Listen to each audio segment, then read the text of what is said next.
On the last Sunday of every month, Project Save the World produces a global town hall. That's an opportunity from people all around the world, activists and researchers and just plain humans, to get together and talk about the issues that concern them, that actually threaten the future of humankind. And today is the 26th of November, 2023, the last Sunday in November. So we're about to have our monthly conversation. Hello, Meta. Well, hello, Andre. How are you? Very good. How are you? Namaste. Morning. Namaste. Hi, everybody. Nice to see you all. Yeah. Okay, it's good. So the only person I don't recognize is Shane. Tell me about Shane. Who are you, dear? Hi. We met a couple of years back at one of your meetings downtown in Toronto. And I still work on a project for Mideast Peace called the Peace of Jerusalem Initiative. And I just wanted to catch up and see how everything is going on your end. Well, fine, thank you. And I think maybe I should invite Shane to start us off. Well, since 2009, we've had this informal project where we get ideas from people regarding Mideast peace, what can be done to resolve the situations, maybe something, some things that haven't been done before. Unique ideas are always good. So we just leave the doors wide open, let people send whatever, suggestions they want. And when they do that, suggestions about the Palestine situation. Is that? Yeah, Israel-Palestine specifically. So basically, our project hinges around a central focal point, which is Jerusalem itself, which is the center of everything, because everybody wants Jerusalem, and it's gone back like that for thousands of years now. Mm-hmm. And so what we've done is we just leave the doors open, digitally speaking. Anyone can send something in, whether it's by email or through Twitter, and give us a suggestion, what they think would be helpful to the situation. Not going to fix the whole thing, but maybe this will make it a little bit better. Mm-hmm. And what we did initially, the best ideas that are floating around your orbit now? Okay, well, a lot of the really good ideas came in really early. So we're talking about 2010 probably. And at that point, we had several hundred ideas that had been submitted. We'd only started in 2009 in November. And at that point in 2010, we've had several hundred ideas. I think one of the most important ones was it's kind of a countervailing mechanism for citizenship, residency, and so forth that centers upon Jerusalem. And that way it kind of diffuses any sort of demographic bombs that people are worried about, where one population outweighs the other. So there's a mechanism for citizenship, residency, and they're kind of offsetting so that someone could actually live in one but vote nationally in another. Mm-hmm. And so they could vote for their peoplehood on a national basis. Say an Arab Israeli says, I really want to have a positive influence on what's happening. And I would, if there's going to be a new government made, a new state that's finally founded for the Arabs in former Mandate Palestine, that those ideas should be in there so people can take advantage of them. And one of the things has to do with residency. And there's a number of residents that live in Jerusalem that aren't Israeli citizens.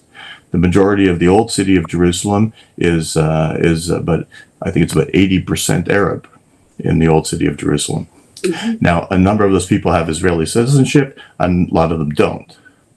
So this is one area that causes problems when you're trying to fit solutions into definitions of statehood and peoplehood that really developed with the rise of the nation-state model. Anyhow, so that was one of the things. Anyone can read it. It's very short. It's limited to 2,000 words. because It's limited to that. I suggest, by the way, everybody should do this. That we have a website. It's called tosavetheworld.ca, and yes, I suggest that you go there. And after I have edited this version of our global town hall and put it up there, it will be there in a couple, maybe tomorrow, or at least soon. There's a place for comments. So it would be good for you to post information there, for example, that particular proposal, and Okay. and other information about how people might want to contribute to that discourse. Would Yeah, that work for you? it's Would that, yes, yes, that would be terrific. Always happy to have more input. We would. We've never asked for money or anything like that from anybody. We don't do that. All we want is ideas. We want people to, as we say, donate your brain to peace. So- what is your basic email portal or web? How does one respond? Probably the easiest way is to get in touch through Twitter. If you're on Twitter or X, I can give you the address there. You don't have to actually have an account to see, but you have to have an account to post, right?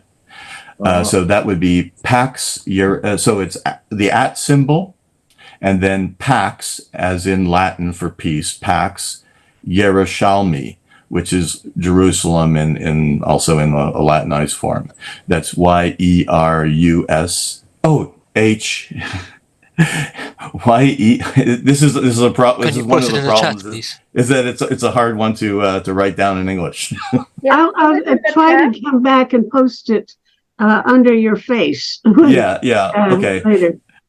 Actually, you can get there also by just going to the website for the text, which is apogee.org. So it's APOJI.org.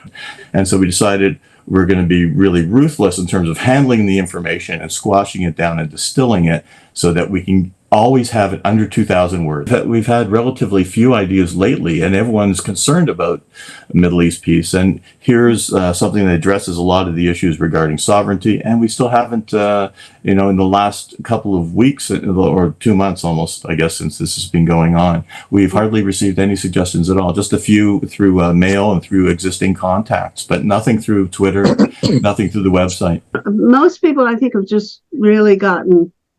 Yeah, they're jaded. They're jaded. There've been so many times when it's Not so at all. People are marching in the streets in the millions all over the world. This question is more on people's mind than it has ever been since in the last 2,000 years, anyhow. Yeah, but we're not hearing about Alan, it. do you think that people really have a solution? That's the point. They can take one side or the other. But I don't think it's any. I haven't heard any new proposals for solving the problem. Well, I think there's social movements by people living in the region, and there's drawn support from people around the world. I think there are a good number of social movements that include Palestinians and Jews from Israel, and there are joint membership, and I think that's an important development. There has always been some such activities, but I think they're growing and not declining. No, my point is not that I don't doubt that. I think there's a lot of action and feeling and involvement and movement, but no suggestions that have any originality or promise right now. But I'm talking too much, and Lori Timmerman has raised her hand. So, Lori. Okay, hello from Asheville. I've really been doing a deep dive in this for over 7 years. I've been doing work with the thought leadership, the trainings, the conferences of World Beyond War. So just in the last week, they've sent out a petition, which identifies a strategy to end the genocide, which is the Genocide Convention. And they have a petition that will go to 10 consulates in the UN, that it only takes one country to bring a genocide case to the International Court of Justice. And all that court will do is decide, is it a genocide or not? And then once it's decided that it is, then the role of the International Criminal Court is just to bring those who are doing the, genocide, to bring them to justice. So by what I'm reading extensively is there's just really a progressive, hardline religious extremist, in Israel in control, which is much different than Rabin, who was assassinated and who was leading peace talks. And some could say that Netanyahu had a little bit of a hand as, giving very dire hate speech, hardline speeches against Rabin, and then who was then assassinated. So I would say the leadership of Israel in whatever period of time since then, that these are people who are really contravening international human rights, Geneva Convention, all kinds of UN UN Security Council resolutions, and even something called the Kellan-Briand Pact, which is in between the two world wars. The Kellan-Briand Pact has language that countries who conduct war cannot gain land by having done so. They can't have the spoils of their, conquest. So that's already taken up in Fourth Geneva Convention, and also in the Hague Article 49 regarding armed conflict. So it's like there's a law against genocide, and this Robert Menotti on his Telegram thread is actually affirming the very exact same strategy, saying many countries are going to the International Criminal Court, and people who are in the know in that sphere of architecture kind of say, well, that court is in the pocket of the U.S. So this International Court of Justice has been more neutral and has had some rulings against Israel before. So anyway, that really gave me hope as a path and a strategy right now to stop the killing. Okay, Alan Haber and then Andre Sheldon. You're not. The question of international law is over all of this. The International the Court of Justice prosecutor has said this is relevant to the Genocide Convention is relevant. It is, or is not? It is. He's said it has not had a formal ruling, and they've been very slow to give any formal rulings on this, given the politics. My sense of the situation is that another force is needed called civil society, and groups like ourselves here and all the organizations that have some sense toward peace have to unify our calls, not only for a ceasefire, but that the war makers come to the table to talk. And these good ideas that Shane has got and the other good ideas that deal with all the outstanding questions, they need to be on the table. That's the same thing in Ukraine also.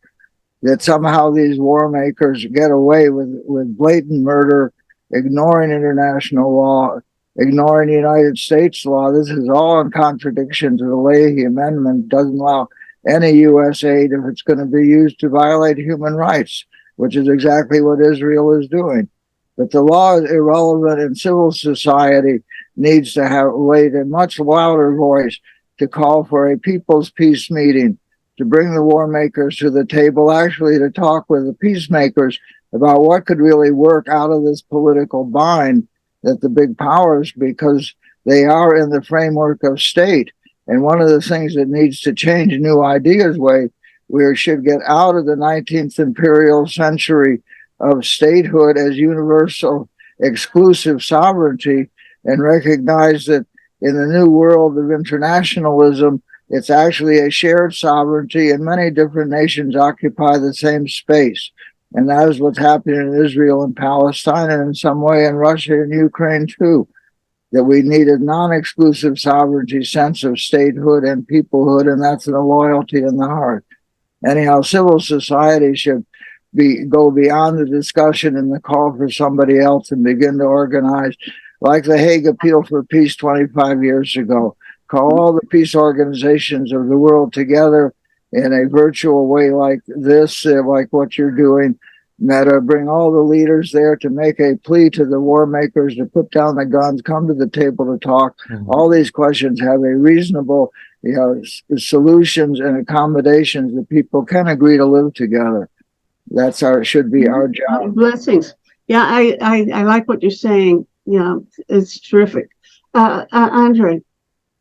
Namaste, everyone. I think the war in Gaza has opened a door unlike any other in history. Before the war in Ukraine started, the whole world said no war, and they were trying to get them to not start the war, get Russia not to start the war. After the war began in Gaza, the whole world is calling for a ceasefire. In the past 2-3 weeks, it's everywhere. Obviously not the whole world, but I like to use some hyperbole. The key is, though, that a call for a ceasefire is synonymous with no violence. The people of the world don't want violence. Gandhi and King lived and died to teach us that nonviolence is the answer. And the Secretary General of the United Nations in 2020 called for a global ceasefire proactively because of COVID. But really what he was saying was, for all the issues, a ceasefire is what's needed. So I think the opportunity is that we can unite the whole world right now through a movement of nonviolence. And so I've been very fortunate. I presented a plan for a global movement of nonviolence to Secretary General Guterres' staff. And I'm planning to return to ask the Secretary General to help with the final step. We need something different to start the movement. And now's a perfect opportunity. But because the war is going on, we're not going to stop the war now with nonviolence. So we have to wait until the violence subsides. And when it does, there's the opportunity. But we have to be ready now to promote a new peace movement, a people movement. The people are waiting for something good to happen. And nonviolence, when you promote nonviolence, it makes you feel good. And so all the peace movements and all the good work that's being done right now, all the think tanks, they're doing great, and they have great initiatives until they find the little twist that I'm suggesting and add that in, that make you feel good aspect, so the people want to join in. They're waiting for something. So nonviolence brings about the ability to create change, to change ourselves and to change our cultures of violence. It's tailor-made. This is an opportunity. We just spoke with emailed with Alice Walker, the author of The Color Purple, with Mairead Maguire from Ireland, the Nobel Peace Laureate, with Pat Mitchell. She's the former CEO of the PBS in the US. And they're all formulating ideas. And I'm proposing nonviolence brings them together. All it needs now is one last leader. It is, there are barriers, but I agree that that can be an important element, even opportunistically. The first Intifada was relatively nonviolent, and no weapons were used, and it was very effective. It really changed a lot of minds in Israel. The first, About you're saying the authenticity. first Intifada is what you're referring to, right? Yes. Mm-hmm. Okay. Good. Okay. And Barbara Burkett, you have your hand up. I was just wondering if in these very good suggestions, whether it's been considered that right from the beginning that experts in post-traumatic stress disorder be asked to give advice and maybe help provide means of dealing with this, because in both cases, on the Israel side and the Gaza side, there is going to be such a tremendous amount of PTSD and residual anger and bitterness, and I think this has to be included right from the beginning. Mm-hmm. Thank you. And you've practically been pointing right at Charles David Tauber, who's with us now, and I'm sure he wants to. I don't see him, but let's see, Charles. I think you're here. I am. You are, and please respond to what Barbara has proposed. First of all, I completely agree with Barbara that it has to be considered, but under a couple of things. And first of all, it is not only Israel-Palestine. We're working with groups in Malawi, in Congo, in Nigeria, and in all kinds of other places.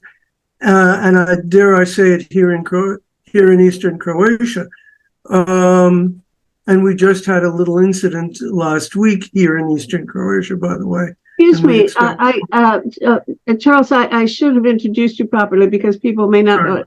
Some people won't realize that you're a psychiatrist in Croatia working with the effects on victims of war and violence, in your case, many years after the war, right? So you're training people how to be, I love the term, barefoot therapists. So if people want to learn how to help in that way, using Zoom to do therapy, you're the man to go to, right? I will indeed put our website and our email into the chat. But the point is, this has to be on a long-term basis, and it has to go deep. And Barbara is absolutely right. And it has to be all over the world. We're seeing huge numbers of consequences. And by the way, as I mentioned here last time, this becomes a cycle. Because if you don't deal with the trauma now and you don't deal with it on a long-term basis, it gets transmitted to the next generation. And then that in turn leads to more trauma, which in turn leads to more transmission. And this goes on ad nauseum, really. Vomik Volkan, I don't know if you know him. He's a psychiatrist from University of Virginia, who wrote quite a number of years ago. He speaks of the Balkan issues since the 1350s or some such. And of course, the Second World War has led to all the issues. And of course, the Israeli-Palestinian thing has gone on for very, very many years. So we believe that it's very, very important to deal with that. By the way, I should mention that we can always train people. If anybody has contacts, we can always train your contacts groups online. We have quite a number of groups, and we're more than willing to have more. Both my colleague, who is female and local, and me, and she speaks perfect English, so there's no problem with that. But please, it is so, so, so important. I bet there are people right here who have some spare time and who might wish that they had become psychiatrists, but it's a little late for that, and they might get be very good people to join you.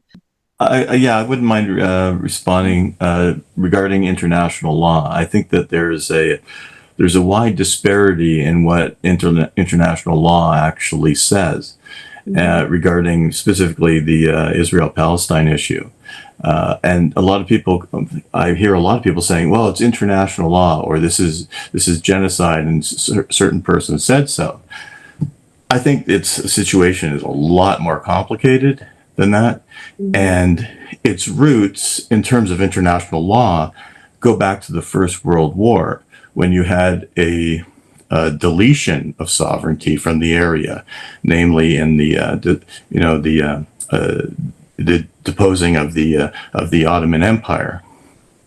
At that point, a lot of the territorial lines for the entire region were drawn, and most of them were thoroughly acceptable, at least at the time, and have held up since then, like the creation of Iraq, the creation of Syria, the creation of Lebanon. All these countries, they were all part of the Ottoman Empire before. When that sovereignty went away, where does the sovereignty then default? The French and the British and others were kind of given charges over various areas and saying, see if you can, work this out, divide it fairly. And that, in terms of Palestine itself, it originally started as a much larger territory, which also comprised Jordan. And that was about 3/4 of the entire allotment. After the First World War, because the Hashemites had been very helpful to the British, that entire area of Transjordan was given to the Hashemites, who were cousins of the Saudi king, and that became their kingdom. And then you had basically 23 to 24% of the remaining land, and that was originally set aside in the 1920s and confirmed by the San Remo Resolution for the creation of a national homeland for Jews, and we're still in the same place. The borders, what people call borders, really are the 1949 armistice lines. It's where fighting stopped. It's not like there was an actual border there before. And so there's a lot of nuance, a lot of complication to the whole thing. And just in terms of what we've tried to do, we tried to take the things that work for both sides and put them together and work around some of the issues that are much more contentious. But the most contentious of all, Jerusalem, we don't avoid. That was, part of the whole plan from the beginning, is that we were going to take a very different approach. And I invite anyone to, get back to us if you're on Twitter. We had an email, we had some email compromised a while back, so we stopped using our email for that project, unless you were already a member. But if you need to get in touch with us, you want to give any feedback, you can either do it directly through Twitter or contact me via direct message. I'm the editor on the Twitter account. And I like your approach, is trying to find answers that will appeal to both sides. One other element then that I been following is a group in Israel, in Jerusalem rather, of Arab and Jew. And it was the women that came together since 2014, had been marching on the Jordan River for peace and to say that we don't want this violence anymore. And they became a lobby group, and they've been lobbying the governments of both sides. Of course, then what did they really accomplish? Not enough. I was proposing to them over all last year to say, now's the time to unite. And even now, the violence that changed everything because everyone's angry and the emotions are at a peak. The overall situation worldwide seems, as many commentators have said, a move toward authoritarianism, fascism, people kind of stepping aside to authority, and authority exercising itself more and more. And yet all over the world, people are really want peace and want justice and want a kind of higher decency in society and taking care of human needs. And the war machine makes wars to produce guns to keep everybody rich. That we really need from the bottom up to see some kind of political union, looking at how to intersect the American politics, the Canadian politics, the local political situation, and affirm a much more human-centered, life system-centered shift of priorities. I call it a union. That somebody acronym is the Unlimited Network Integrating Our Nations. We need some image of how we begin to work together on a political objective of humanizing this political system, which is taking us to authoritarianism and likely war or choices between leadership that have not provided the leadership that is needed. Anyhow, a political sense nationally in the United States and in some way in the whole so-called democratic world, we need to see a getting together. And as I sort of mentioned before, recognizing the coming of the 25th anniversary of the La Hague Appeal for Peace in 1999, that brought from all the countries of the world the peace and justice movements together. That kind of resonating with that time of how do we just get ourselves together as well as we did or better in the coming season, because everybody is too separate, and we need to cohere around the purpose, as Andre is saying too. Got it. Thank you. And you're right. I agree with you. First of all, I don't know how many people were aware of it, but last weekend was the anniversary of the Serbs taking over Vukovar in 1991. And every year in November, that becomes an ethnic, how shall I say it, catastrophe. Serbs stay inside, anybody but Croats stay inside. We have the disease, the mental illness of patriotism and nationalism, which infects the city and infects the whole country. And people come from many different countries to commemorate this. That's point one. Second of all, in Europe, I don't know how many people are aware of it, and especially Croatia, there are going to be elections in the coming year. And those are also both local elections, national elections, and European elections for the European Parliament. And that is going to turn into also a hell of ethnic disputes. The other thing, of course, that I don't know how many people are aware of it, were the elections in the Netherlands this week with Geert Wilders, who is about as far right as you can get, racist.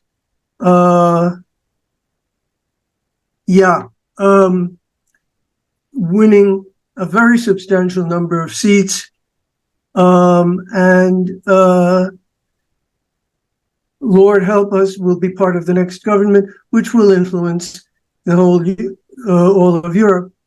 The whole migrant policy is an absolute and complete mess in Europe at the moment. So we have a great many issues facing us. To go to a completely different place, the stuff we're seeing in Africa, there is an epidemic of child abuse and an epidemic of suicide. particularly among young people.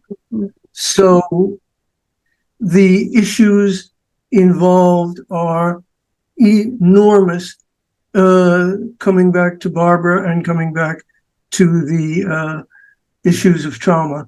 And what is also around is that there's nobody to do it. So we need people. We're trying to cope, but we don't have the money.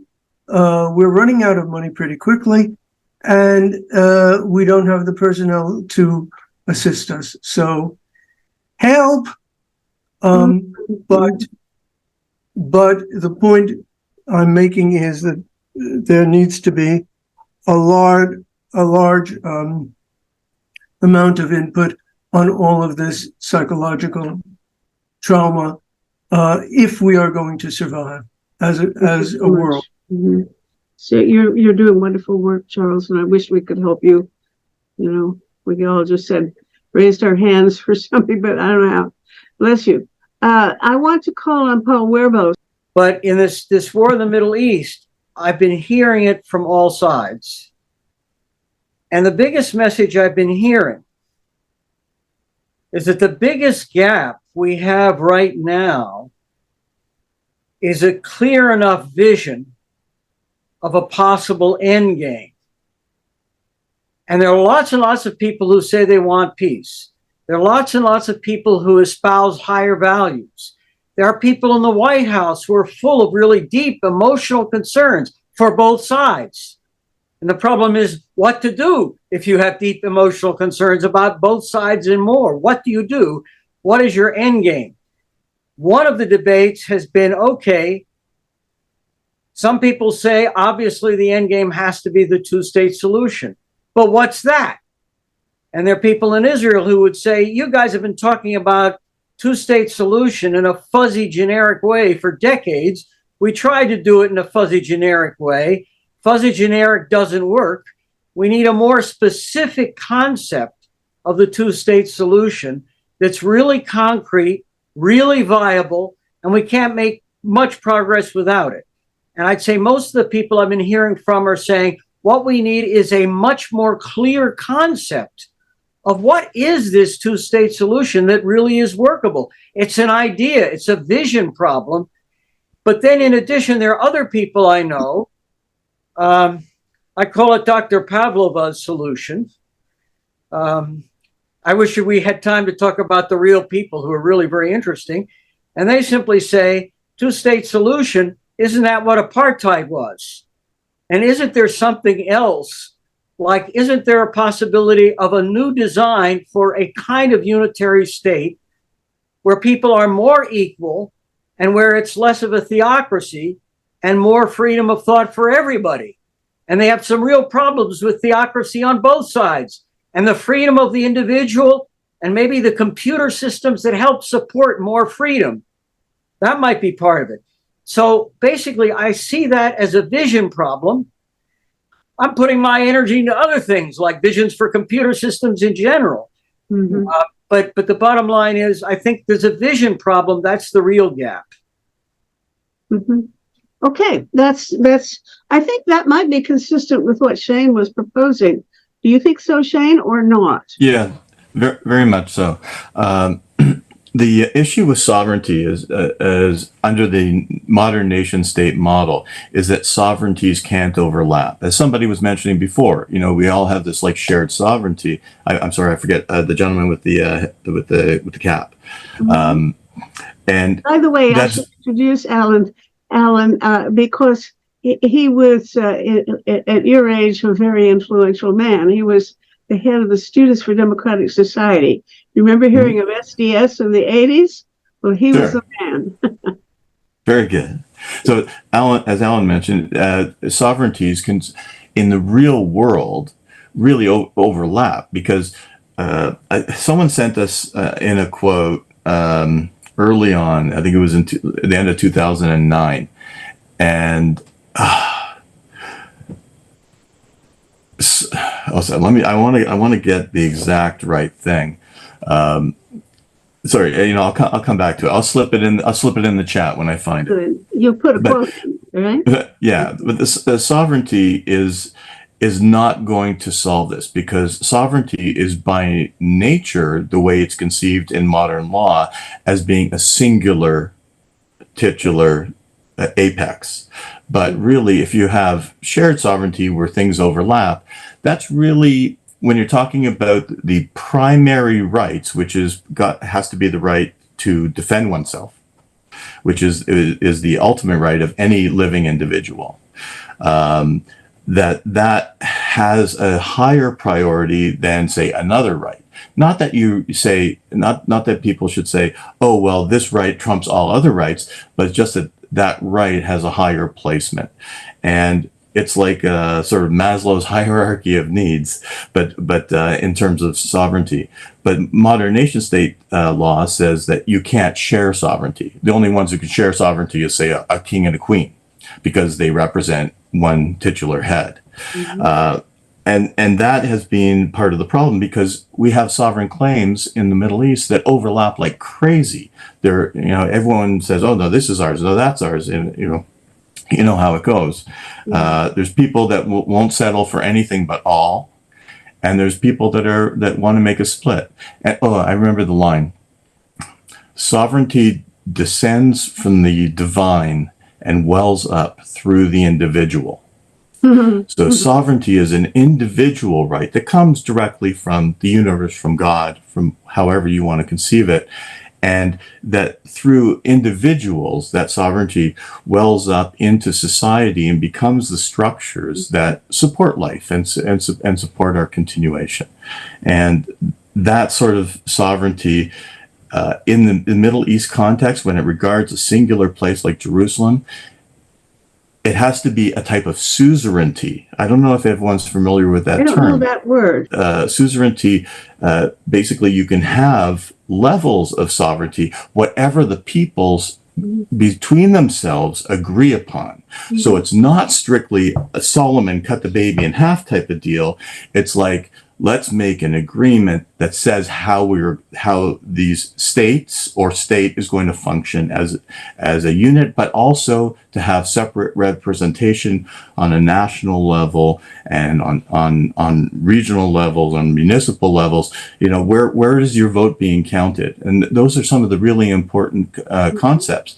And by not the Palestinians haven't had an election for, I don't know how long Abbas has been in, like 15 years of his fourth year term or whatever. That situation has to change, because that's directly taking away the agency of the people and putting it under a figurehead. Now, that figurehead got his power from Oslo, from the Oslo and Oslo II Accords. And that gives that a special case, a special type of authority. But that has to change when you want to evolve into a state. You have to take on the responsibilities of statehood, and you have to, do all the things that people expect from the state, including listening to them. Okay, I like that. And I want to pursue the similarity between your idea and what I thought Alan was. Yeah, Paul's ideas were great. The king of Jordan said his view was that Israel and Palestine would live in peace and share the land between the river and the sea. And I think from the diplomatic point of view, that is a very positive statement to begin with. And what does share the land mean? What I've been advocating is that we see the reality that Palestine is all of historic Palestine for most Palestinians, same as Israel is all of historic Israel plus a bit for most Israeli Jews. And that these two states of mind overlap, interpenetrate side by side, and that we need a definition of state that recognizes the state as a loyalty of the heart and an administrative system that allows such things as the roads and the garbage collection to be done in an efficient way. It requires a lot of local autonomy because there are different states and ways of doing Shabbat and services and all these specialized cultural differentiations. But people can live together as they do now, but with equal rights, and that is another system that's in the framework of international law. And the basic problem is that when Israel came in and created itself, it essentially took by force land that did not belong to them, and now says that we are sovereign, and we need to expand that sense of sovereignty that says you are sovereign in the same way that the Palestinians are sovereign, and you live side by side. And another element of any sense of peace is that the UN Resolution 194, the right of return, needs to be a universal human right, as it is in the Declaration of Human Rights. And that means a lot of people will want to come back who've been exiled from Palestine. And as a major system of economic development, there is a real possibility for the Israel-Palestine to become a light of the nations. But everyone sees exactly the opposite. Oh my God, we can't deal with the refugees as well. Now, this is two societies that occupy and have a center in the same land. That's a beautiful thing. It should be embraced in hospitality and comradeship. Mm-hmm. And in my first trip there, what I was told by Palestinians is we welcomed the Jews until we saw, this is in the 20s and 30s, until we saw they weren't here to live with us, but they were here to take our land. Wanted to ask about not concrete proposals, but about processes. And I mean, processes like nonviolent communication or dynamic facilitation. There's a website which has a whole list of different processes. I'll put it in the chat. And I don't think that any particular process might, lead to a solution for any particular conflict, but it might at least put people in a different mindset, and over months and years, at least have them thinking about not just how can I win the war, or how can I get all the land or defeat my adversary, but it might get them even thinking about different kinds of questions. So anyway, I've put the link in the chat. And now, explain a little bit of what is this link that you're putting in. You think these are thoughts of yours, or are you connected with some organization that you want No, not linked with any particular organization. But I'm aware of this website that I put in the chat, cointelligence.org. It just has a list of different methodologies, and processes that are, you could say, creative ways, of approaching conflict. So instead of just fighting each other or arguing against each other. What do you particularly favor yourself? What do you think is the most promising thing on the list? Well, I'm familiar with nonviolent communication, which was developed by Marshall Rosenberg about 4 decades ago, and also dynamic facilitation. So I have some knowledge of those two. I'm not responding to the second one. You say dynamic presentation? Dynamic facilitation. Facilitation. Tell us a little about that. So it was developed originally in a business context, but it's been used in, I think, in Austria and Germany and other places. And the idea is, as far as I know, to have space for discussion, not just about the issues, but also the emotions and even the questions. So even if we're discussing issue X, during the discussion, someone might say, well, I think that's actually a different version of the question might be more relevant, and if everyone agrees, then we might agree to change the. So this is a process. Yes. You're advocating a particularly interesting and useful way of proceeding, but not a substantive proposal. as such. Is it- I mean, I think what Alan and I'm sorry, who was it a minute ago, were suggesting was that they had particular ways of restructuring the government that they thought might be more workable than any current notion of how to set up a government with sovereignty and so on. So we have two different approaches here. The process, which I think also Andre Sheldon was promoting, a process and not any particular solution. I think we're at this point now where we absolutely need a solution, a significant, very clearly defined set of proposals about how to go over to make some changes that could be implemented right away. Lou? Jerusalem is full of shared sovereignties for the holy places. It's been going on for a long time. Different Christian denominations, Muslim, Christian, Jewish, the traditions are overlapping and the locations are the same for places. And generally, they figure out ways to manage that. Once in a while, it blows up. But that, I think, is a matter of not the concept so much as of stupid leaders who are aggrandizing power. But it's not as if it doesn't exist already to some degree in isolated places. There's For sure. the Oasis for Peace, which for decades has been a binational community, bilingual, totally, and it functions to give education to many, many students throughout Israel. But I want to make just another kind of point. Besides what we can come up with, which would be good ideas for them, those of us who are not living in the Middle East are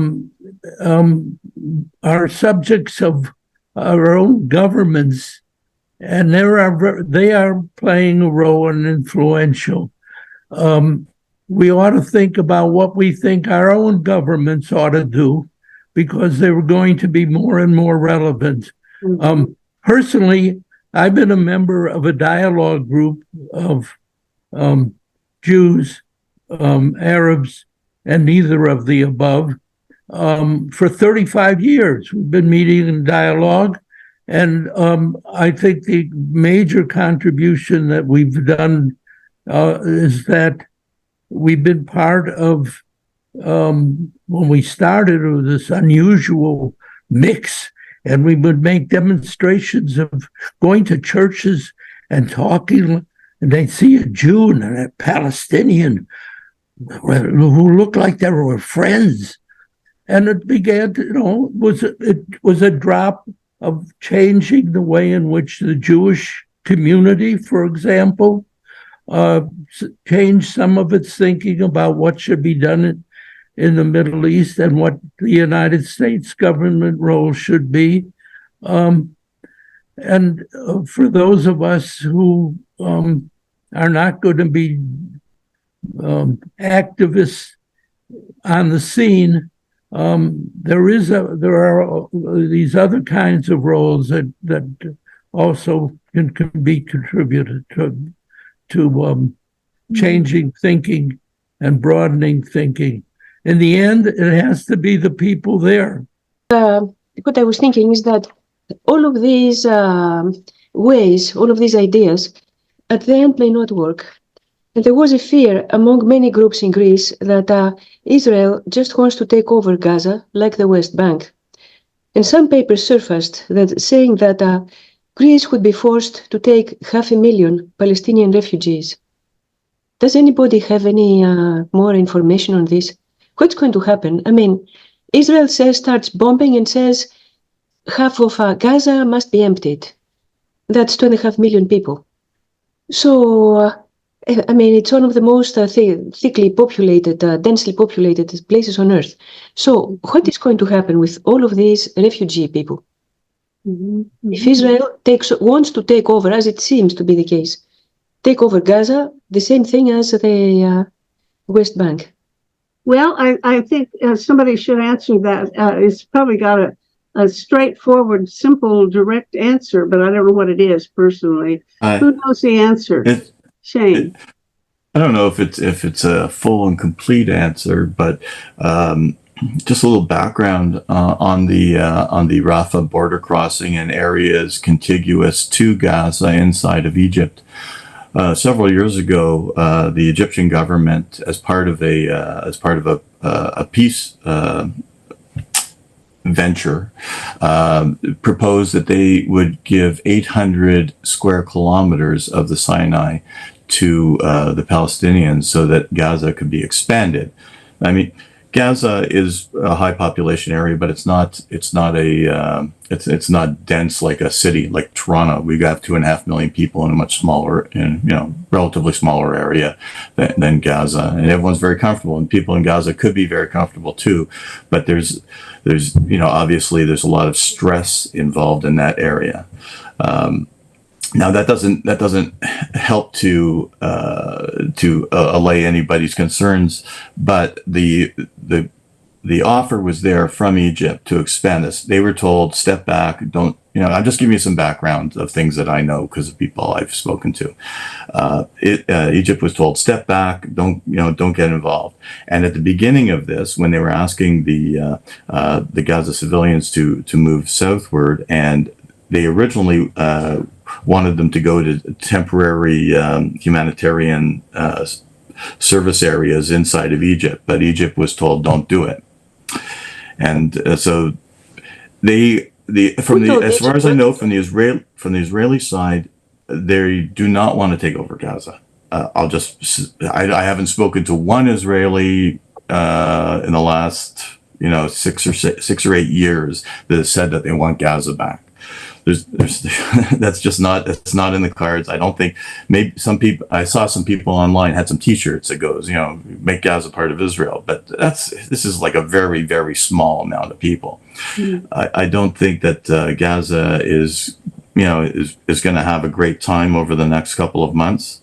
I hope that things come to a more peaceful, at least temporary resolution, but I can't see any way that people don't move into Egypt. And so I think once the conflict is over, the Hamas conflict, the Israel conflict is over, then the people would, of course, be allowed to come back in, but there's going to be a lot of work to be done. This is if the international community really wants to get involved, that's the point that I think Hamas can't come back in. Israel will not allow that.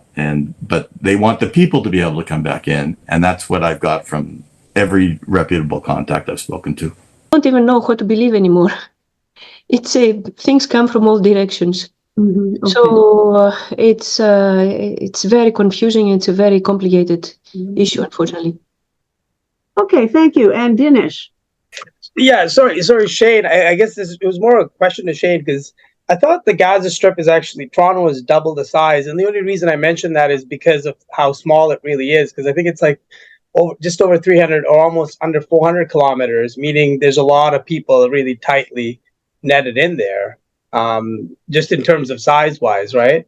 Which then I think just concerns me because then it causes there's a whole other issue that needs to be looked into. I don't have the square kilometerage for Toronto. Toronto's about 20 kilometers wide by about 10 kilometers north and south. So it's roughly I guess it's less than the size of Gaza then if that was the size of Gaza. For some reason I thought Toronto was bigger, but again, it's just to do with the population. Yeah, well, Toronto's got like our $2.5 million or 2.5 million person core population, and then the whole area surrounding Toronto is probably like 7 million. I just was trying to understand like how that population, obviously with the growth of that population in that smaller area with the current sort of, I was looking over some of the more recent history of the last 5 to 8 years, and in terms of what moves Egypt has made, and I was really supportive of that expanded area. It would remain under Egyptian sovereignty, but it would be an autonomous Palestinian area contiguous to Gaza that would increase the size of Gaza by about 3 times or more, or whatever it is. So that would be helpful because less pressure in terms of density. And just also then wondering about the development. Then they could, let's say you could create more infrastructure there that could, deter a lot of people from then having the need to sort of fall into sort of the more violent track that is also being preached there, right? I don't know. Of course. With that, opportunity is really important, and Hamas really has stopped the Palestinians in Gaza from having access to opportunities. A lot of people don't know this, but Netanyahu had steadily been increasing the amount of Gaza workers that could come into Israel. When he came in his second last election, I think it was at about 4,000 workers, and just before October 7th, it was up to like 20,000 workers were coming from Gaza to Israel, where they earned good wages, and it gave returns to the community.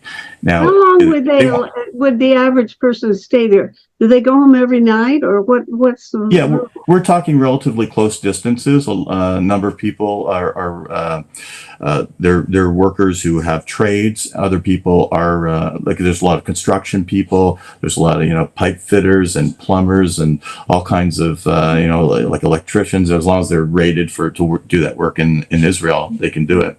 And they had gotten up to a considerable amount on a daily basis until this happened, and it only sets it back, and the amount of destruction of property sets it all back.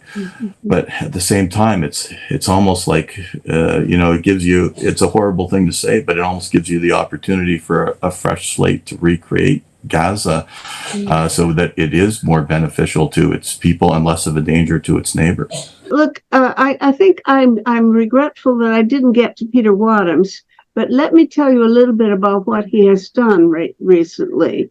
Peter Wadhams has attended several of these meetings, and I see him in other contexts because he's frequently on the talk shows or forums that I organize, having to do with restoring climate to pre-industrial periods, especially the Arctic, because he's probably the world's leading authority on Arctic sea ice. And he has just written, along with several co-authors, a paper called Bad Science and Good Intentions Prevent Effective Climate Action.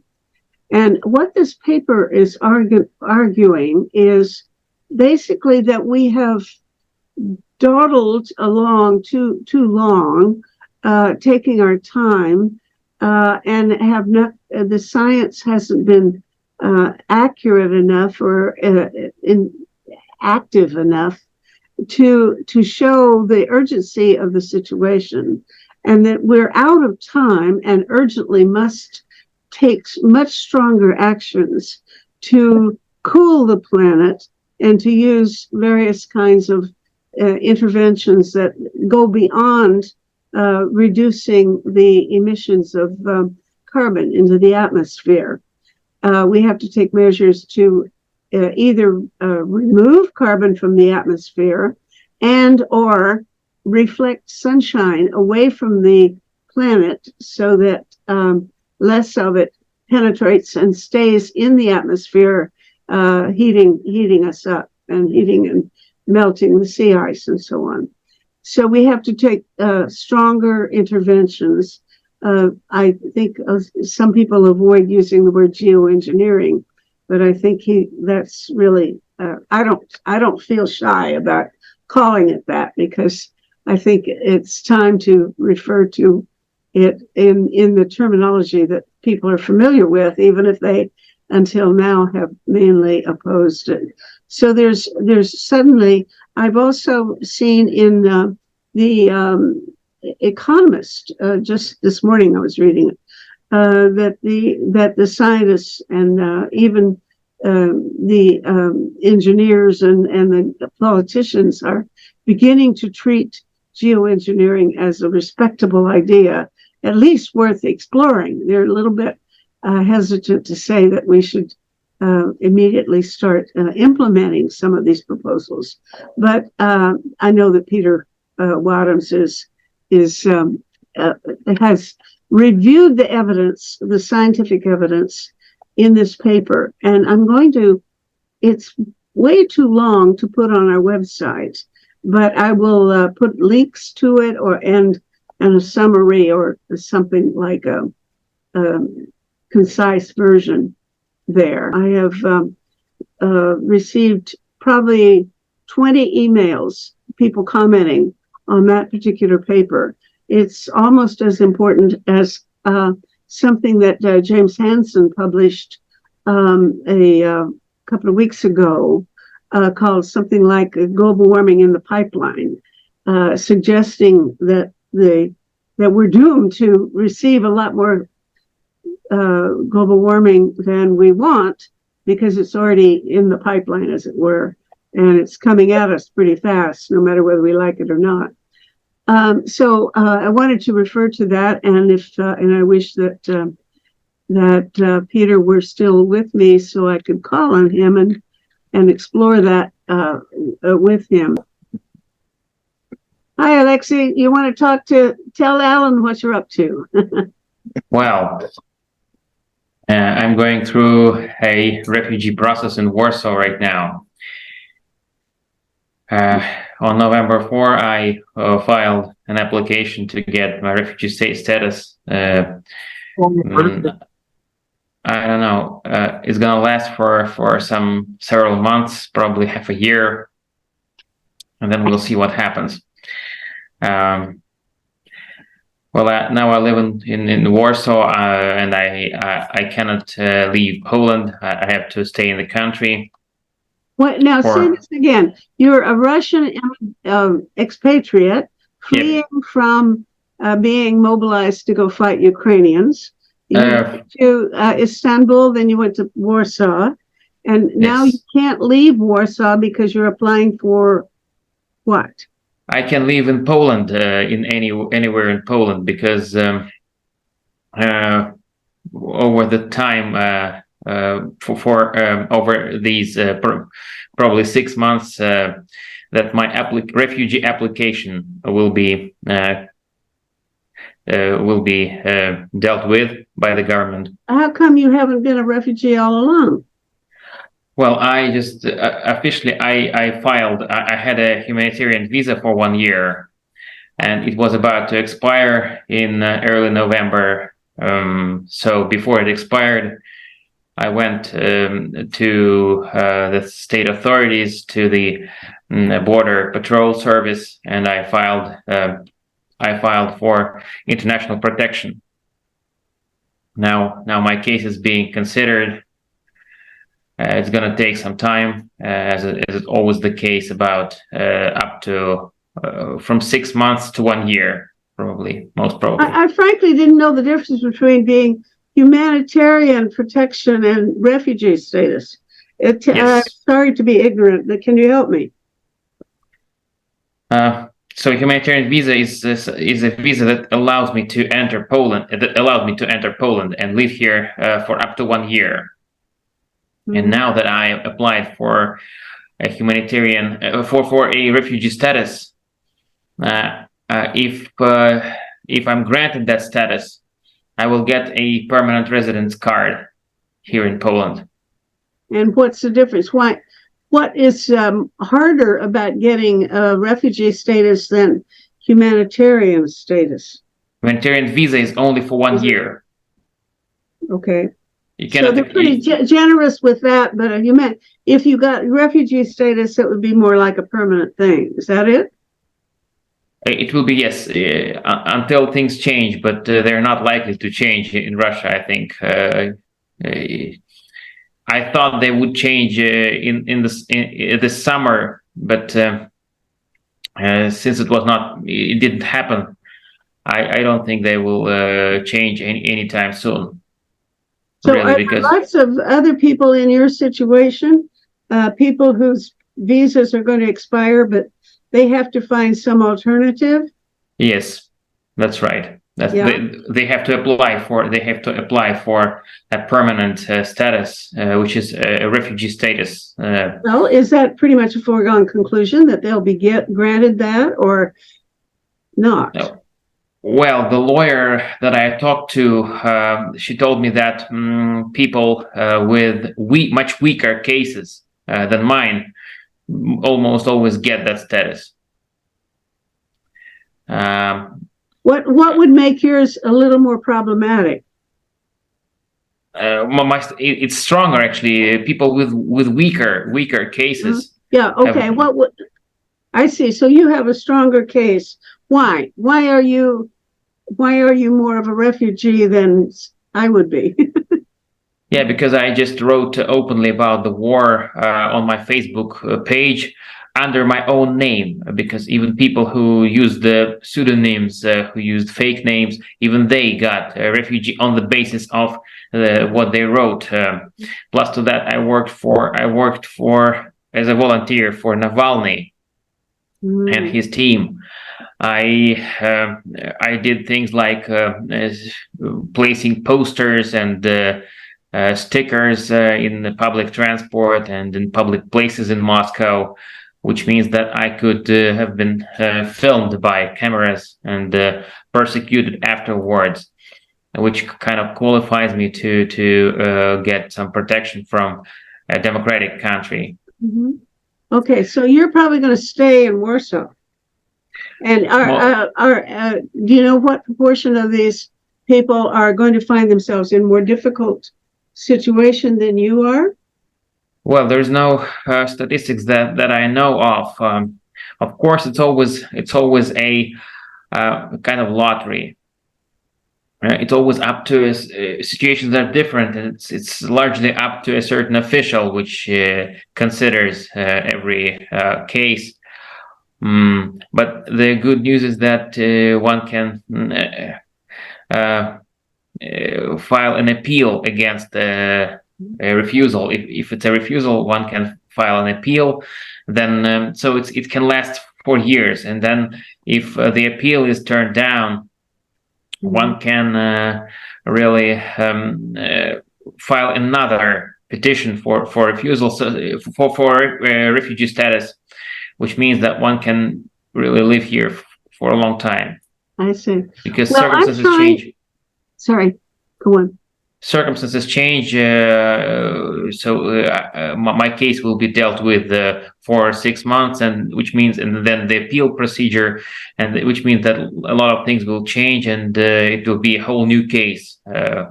And I think the real policy right now is to grant as many statuses as possible to Russians, to those who oppose the war.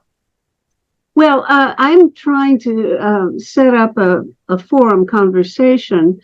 I hope I'd be able to do it within a week or so, about the situation of people like yourself who fled the country to avoid being sent to war.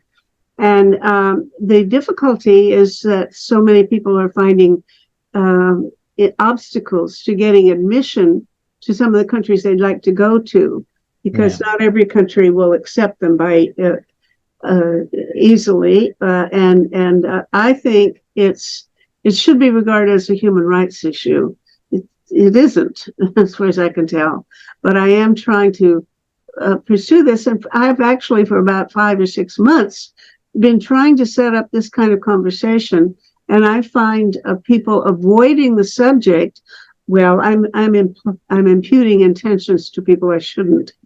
I don't know whether they're avoiding the subject, but it's really hard to get anybody to be willing to talk about it. Anybody who's in authority, a government official, for example, they don't feel comfortable, or they're not, even if they're officially in the government, the Ottawa won't let them talk about it. That I'm thinking, for example, of Bob Ray, who was willing but he didn't get permission from Ottawa, and he's the ambassador to the UN, you know. So there's some kind of sensitivity there that I don't really quite understand. I think anybody in your situation, anybody who opposed the war to the extent of leaving the country, should be welcomed with garlands of flowers whenever they want to come to our country.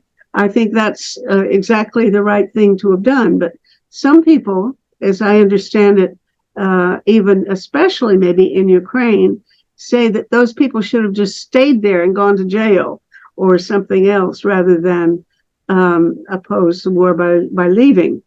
I can see that point of view, but I'm not sure that for the time it came to having that as the only other option, I'm not sure that it was a very, very good case to be made for how much you could accomplish by staying there. I think we could have that conversation. What do you think?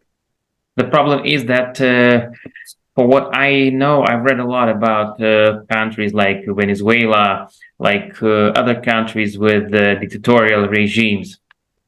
And I can't remember a single case when just keeping the dissidents in the country would really help overthrow or kind of change the regime, because there's no really way to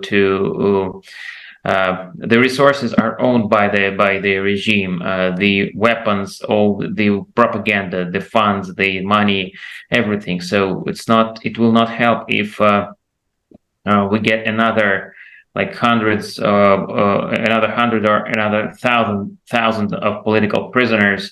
It will not stop the war, really. Well, you know, I'd love to have that conversation, because I do believe, in fact, I know damn well from research, that there are lots of countries in which a dictator has been overthrown, or at least made impotent. In other words, the dictator couldn't get his way, by a group of people who simply refused to obey and who were organized to oppose the government. So I know it has worked. However, if you wait until the oppressor or the invader has come, or the dictator has come to power, and you haven't got yourself organized in advance, it's sure difficult. And I would agree with you on that point, that as of now, the prospect of being able to oppose Putin by any one person staying in that country rather than fleeing is not very promising. But had people in advance seen what was coming and acted and organized themselves and planned, then a lot could have been done. And it's still, that's exactly the kind of thing that needs to be done now, is for Russians to get themselves organized, and the people who want a different kind of government to plan what they want and to work to implement it. But this is a very unpropitious moment to try to do that in the middle of a war. It sure would help to have done it when you saw it coming, and I saw it coming, and I told my friends, and they didn't think about it. They didn't take it seriously. Governments are unfortunately extremely insensitive to these kinds of issues. And in that sense, Alexei is mildly lucky that he has this kind of a visa. A lot of people don't, and a lot of people who cannot go back to their home countries because they will be tortured or killed or what have you. This is very, very common, unfortunately. Human Rights Watch does some work on this. Amnesty certainly does some work on this. Long time ago, I used to work as a volunteer with Amnesty, doing the medical side of things. You have to find reasons that governments, and in fact the International Court in The Hague and in Strasbourg, will accept. So this is a long and extremely difficult process everywhere, virtually everywhere. I looked at the I looked at the proposal that, well, it wasn't really a complete proposal, but more of a mission guideline from the World Economic Forum regarding the development of carbon capture technology. And when I was looking through their like budget figures, it looks like it's going to cost by 2050 about $50 trillion worldwide to reduce carbon to the level that we need. Now, and then I sat down with a pen and paper, and I worked out if we planted trees and increased wetlands, we can actually double those savings of carbon capture with probably spending, like less than 1% of what it's going to cost us to put $50 trillion into advanced carbon capture technologies that don't work half as well as trees and wetlands to constrain carbon to the environment, to the terrestrial environment. Mm-hmm. You're absolutely right. And there are others that, don't stick to that format. I mean, there are much cheaper ways of doing things with, for example, marine cloud brightening, or iron salt aerosol, or ocean iron fertilization. There are a number of technologies that are dirt cheap, and compared to any of these other things. Meta knows a few years ago, the IEEE asked for me to do a review of what do we really know about the risks and the technologies about the worst case global change. And it was a real shocker to me because the resources of IEEE go very deep into the real science. And I learned very early in the game that almost everything you read in the press, almost everything you read from any major government is grossly unrelated to the real science. Mm-hmm. I learned that the real science, first of all, implies risks much greater than most people know. I'm delighted that Peter Wadhams and Peter Ward co-authored a paper for me which summarizes those risks. And then the question is, what can you do about them? And it turns out IEEE knows more about technology than almost any major government because we have access to every major engineering society in the whole world. Mm-hmm. And what I put together, if we wanted to have a rational strategy to minimize the probability of human extinction, we wouldn't pick just one.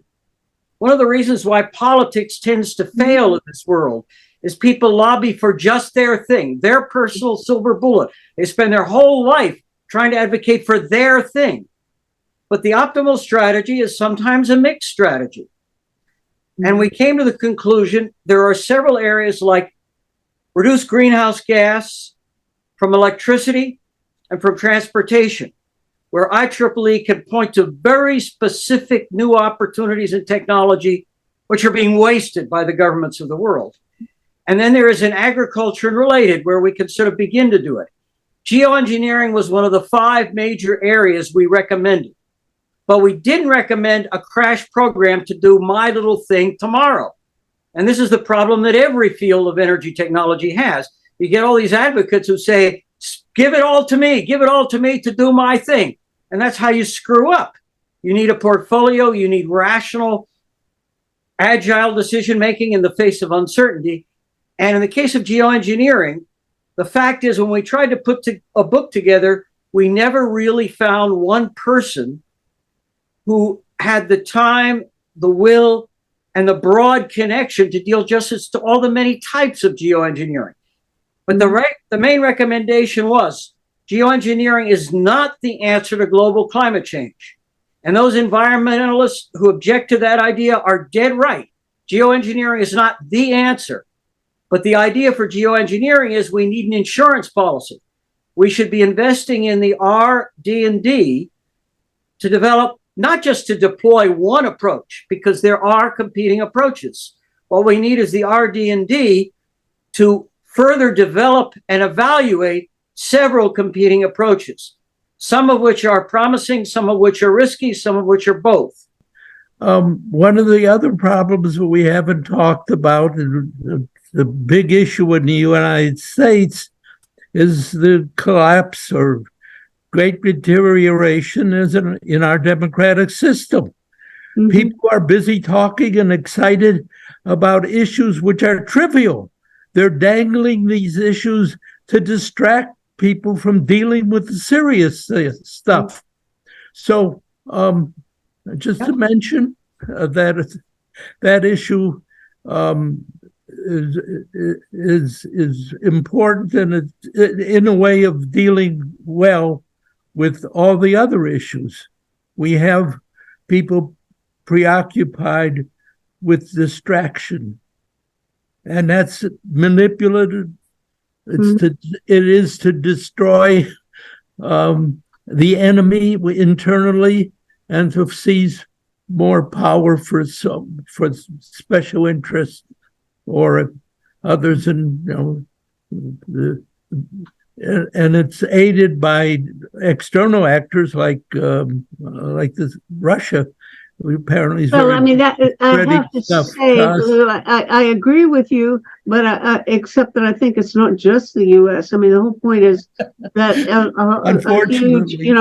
the right wing bigotry, etc., and conservatism, it's global now, and it's not one place. It's all over the place. Somebody already mentioned that. Like Alan Haber mentioned, or somebody the election in the Netherlands recently. It's global, and I don't understand it. But we have to seriously say, I think your point, the main point is democracy is in trouble. Mhm. It's Yes. not working the way it's supposed to. For whatever reason, something's wrong with democracy. We got to fix it, but I don't see enough of a debate about how to make that work. Love to hear a conversation for somebody who has a thought about how to make democracy work better. Well, I happen to have written a book called Fighting Better. that does try to deal with what we could do better. Conflict is inevitable, and it could be desirable if it's done right. Good. All right. You can go ahead and elaborate for what. We just passed the 22nd of November, which is this year the 60th anniversary of the assassination of President Kennedy, which is the time I identify as when the powers of war actually took control of the government. And we've been living in that system ever since. And every year we go along with the media repeating the mythology of that this was a lone assassin, or we don't know exactly what happened. But we live in a government that has been taken over by the military. And when one would take a look at that, it gets very complicated, and you tend just not to look at it at all. And that is a situation of cognitive dissonance. That is the situation that leaves one powerless. Because rather than explore what is the truth, when it gets to be uncomfortable between what you're told is true and what you begin to see as true, then you just look elsewhere and you disempower yourself. And I think that is a problem of the entire population of at least the United States, and that all those who follow the mythology of the John Kennedy execution or the 9/11, how that actually happened. We live in a world of mythology, and when you're in such a world, you cannot think powerfully about how to change it, because it's all too much illusion that you can't look behind, because it's very uncomfortable that we have been lied to and somehow accept it year by year, whatever the anniversary is of the great deceptions. You tweak one of my personal things. With the John Kennedy assassination, I have had a very weird life with improbable luck of unbelievable types. In 2009, I worked for Senator Specter, who ran this big investigation of what actually happened with the Kennedy assassination. I got to speak to him and the legal committee of the Senate about, there are a few loose ends in your book that I happen to know about, and I looked into it pretty deeply. But more important than that, I had a classmate when I was in graduate school at Harvard who came from an oil company family, very high up. I talked to him, and he said, "We know what really happened, of course." And we know the people who are working with the oil industry in Texas who set the whole thing up. I know who they are. And I believe what this guy told me. Well, what did he hint at? Did he give you any tips? Well, the bottom line is money has been very powerful in the politics everywhere for many years. And it's a big question of how do we survive despite the twisting and aberration which is caused by the way money perturbs the flow of information. And that's a really big subject. It affects the computers, it affects energy, it affects climate, it affects medicine, all across the board. In each sector, there are opportunities and risks. And if we want to do something useful, we got to be aware of where are these risks and how do you maneuver around these pitfalls that could kill us. A threat to democracy is not just the increasing proliferation of fake news, it's the failure of mainstream journalism that's really deteriorating in recent years. And it really worries me because it seems as if journalists today are brain dead about what's happening to the environment. And most specifically, I speak to the whole issue of nuclear energy and nuclear waste. And I find it appalling that even in the major news organizations, including the CBC, there's almost no discussion about the push by the Canadian nuclear industry to keep expanding nuclear and growing it at the same time that around the world, different countries are turning away from nuclear. And there's continuing lies about that nuclear is safe and clean. And anything that produces radioactive waste is not safe or clean. And so I could go on forever about that because as some of you know, that's really, what I'm trying to fight against is the deep burial of radioactive waste in the region where I live, just for the children to come, like to stop these stupid experiments of burying and then forgetting about it and when it's going to pollute the water. So it's just so obvious and the science is not there, but there's continuing lies coming from the nuclear industry about, the science is there. And I just don't understand what's happened to working journalists today. And I mean, I was a journalist and I don't know. I'm just so exasperated. And there's only a small number of us that are, doing research that really journalists should be doing. And a lot of us are burned out because of just trying to, make more people aware. So I was reading, I believe, an email from Nancy Covington, who lives in Halifax area. And, they're putting in kind of a new, at least they're talking about these small reactor innovations. And her impression is that these things work by producing, by reprocessing plutonium or producing plutonium through reprocessing. And she asked the government, because the government's policy was against reprocessing, she asked if the government's position had changed, and she received a letter that seemed to say, no, the government's policy has not changed. This is not reprocessing. Is it or isn't it reprocessing? Do these small reactors require or bring about reprocessing? And if so, I see Erica Simpson just joining us because she may have something to say on the very same subject. Do you know the answer, Sandy? Well, what I would like to say is Dr. Gordon Edwards is the expert on this. And so I'm just going to paraphrase a bit about what Dr. Edwards knows much better than I do. But basically, small modular nuclear reactors are another experiment that is being pushed forward. And there is the potential for reprocessing. So it raises the question, because reprocessing means that plutonium could be separated and used for nuclear weapons. So that's the worry. And the other worry is if we're going to create a different combination of various radionuclides from these proposed SMRs, which the federal government is totally behind supporting, then how is that going to mix with the other types of, like the way that the fuel bundles are put together and again are supposedly to be buried deeply in these deep geological repositories because it's different types of waste. And so again, there is no science to really verify what could happen to all levels of the environment in regard to, how these radionuclides are packaged, and then they have to be transported, and then they have to be repackaged before they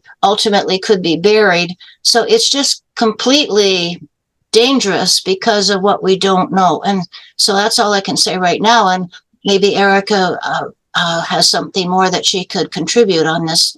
Really important. I'm wondering, I don't see Erica. Are you here, Erica, dear? Yeah, I'm here. I'm in my car. Did you hear? Sandy just brought us into a topic that we can't explore very deeply because our time's going to run out in 5 minutes. But I was asking about the relationship between reprocessing and these small modular reactors. And I hear contradictory things. Do you know whether and how these things are they inevitably related? Would small modular reactors almost certainly entail the production of plutonium by reprocessing? I didn't actually get a chance to hear Sandy's answer, so I'm sure she answered very well. What I wanted to suggest is that the Hill Times had an excellent article by Susan O'Donnell and M.V. Romana, which is running today in the Sunday weekend edition featured, talking about how the SMR project in the United States has now failed. They couldn't get enough funders, and the project has failed. Therefore, that has huge implications for all the provinces in Canada that are trying to get into SMRs, like Ontario. So the article is featured, and I highly suggest, if you want, I can send it to you because I have a subscription to the Hill Times, so I'm happy to make a copy of it and send it to anyone. Do you think there would be any objection to our putting it in our comment section? As long as you say first printed in the Hill Times, they're fine about it. Yeah. And Okay, I know it will go around on the Nuclear Watch Google sites tomorrow morning. So it makes me happy because it means that the United States, they also have a lot of facts about how the increasing costs of energy costs per megawatt are going to be huge for the SMRs, unsustainable, and that's why that project failed, not because of security processing risk, but because simply compared to alternative sources, SMRs are just far too expensive, and they're not even on the drawing board. So there's more analysis in that excellent article. So I'll send it to anyone, and I'll send it to you, Meta, tomorrow morning. Thank you so much, Erica. You're welcome. It's so nice to see you, Meta. So, all of these things that we talked about are absolutely very important and essential. For my part, over the last 1.5, 2 years, I've been very concerned in regards to the development of AI. Also, in one respect, because nobody is talking about how much energy it costs to train AI, to run AI, these huge data centers that also have to be cooled and whatever. And so it's really, if you look into it, it's really gigantic. So that is one thing. And most recently, what I'm concerned about, and I read about it a bit in the last couple of weeks, is the development, or very rapid development of lethal autonomous weapons.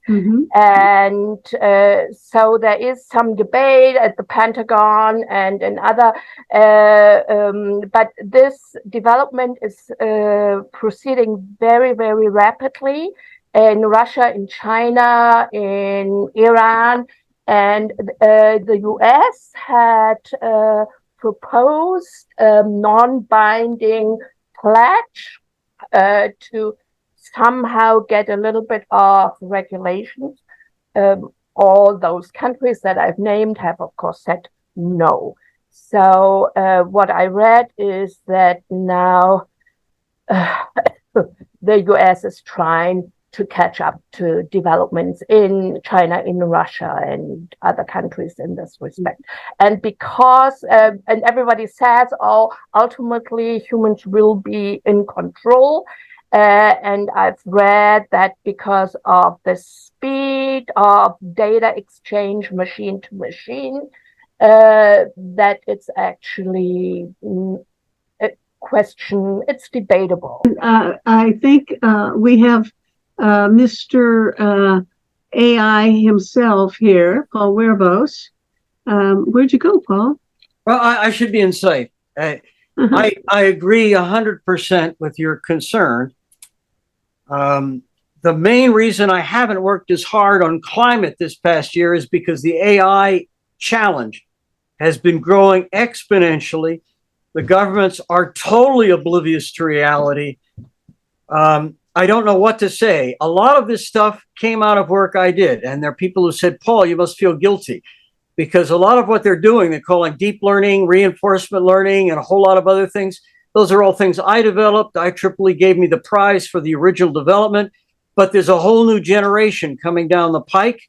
I'm looking at what people like OpenAI are planning to do, what they think they're doing. And it's really scary when people plan to build big, gigantic systems and they don't even know what they are and what they're going to do to you.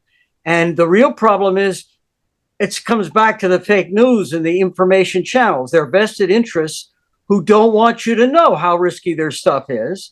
And there are a lot of enthusiasts who just say, oh, it's easy. We'll stop the world and we'll get off. But that isn't going to work either. There really are autonomous weapons. I've seen them with my own eyes. I've seen one group of people say X will never happen. And you walk around the hall, it already happened. Okay. There are people who are supposed to be experts who have no idea what's going on already around the hall from them. But it's a very serious concern. Yeah, thank you, Paul. And that's, I hate to thank somebody for such gloomy prognosis, but it doesn't sound like a cheerful situation. This thing that happened last weekend with over the OpenAI control, I thought was going to come up today, but we didn't get to it at all. And our time is gone. We are over our schedule, and I'm going to let everybody go home and have a good dinner and have some fun for the rest of the evening. And I will see you in another month, which will be the end of December. I haven't had a good look at what December looks like, but the last Sunday in December is the 31st. So I don't know how many people are going to be with me or how many of you are out going to partying. So I hope you'll be with me. Anyway, have a good month, and nice to see you all, and I'll see you later. Okay? Bye-bye. Thank you, Madam. Thanks, Madam. Thank you. Thank you. Project Save the World produces these forums. This is episode 577. You can watch them or listen to them as audio podcasts on our website, tosavetheworld.ca. You can share information there about 6 global issues also. To find a particular talk show, enter its title or episode number in the search bar, or the name of one of the guest speakers, or just use the scroll window. Project Save the World also produces a quarterly online publication, Peace Magazine. You can subscribe for $20 Canadian per year. Just go to pressreader.com on your browser, and in the search bar, enter the word peace. You'll see buttons to click to subscribe.